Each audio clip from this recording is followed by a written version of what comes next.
Hello and welcome to the Genuine Learning Blog. My name is Melisa Galasso, and today we're going to talk about something I always find very interesting, which is the structure of GAAP. GASB has issued a discussion memo, and it's really designed around addressing an issue that FASB had addressed back in 2010. So we've been talking about this for a long time, which is how do we make GAAP authoritative, easy to do research in, and accurate? And FASB in 2010 decided to go with a codification approach where it was going to be a single process. We have ASUs that update that process, but the actual ASUs themselves are not authoritative.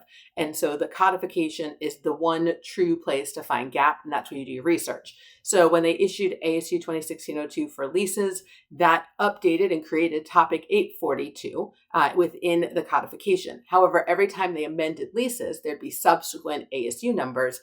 It would update 842. So you would never go back to 2016-02 when doing research because it's been amended several times. You want to go to 842 for the most accurate information. Now, GASB has done something very different. So GASB has always had the GASB statements, which are authoritative, and the GASB codification, which is also authoritative. And so a project that they're working on is to look at the structure of GAAP. So when we think about the structure of GAAP, we look at the communicating generally accepted accounting principles for state and local governments. We have two authoritative GAPs. We have the statements and the codification. However, similar problem, if you only look at a statement and it's amended later, you're not getting the complete picture, and that can be very difficult. So when we're looking at this for a pre-agenda research project, they were looking at the effectiveness of the dual authority. So they have been doing research projects predominantly on determining how stakeholders engage with literature, how the dual authority approach is maintained, and then they wanted to do some outreach about how it would impact them if they were to go to a single model approach. So they did a survey, and out of 683 respondents, they indicated that they use at least one of the following, which individually published standalone original pronouncements, which would be the GASB statements, the original codification collection, or the codification itself. So again, when we think about the options here. However, it suggested a general reliance on the individual published standalone original pronouncements. About 40% of people indicated that they use only those. And that gives us pause because, again, they may be complete, they may have superseded guidance, and no one knows about them at that point in time. And so the GASB has some concerns here. They also did interviews and acknowledged the advantages of the codification relative to other publications due to its comprehensive nature, right? It works on the FASB side of the house. We've seen this in the international standards as well. The AICPA has gone that way for a lot of their standard setting as well. And so we know that that can be very important and have a single source of GAAP. So after doing some initial research, they started to do a second phase, which was to look at other standard setters. So again, looking at how other people are doing this and how could that help.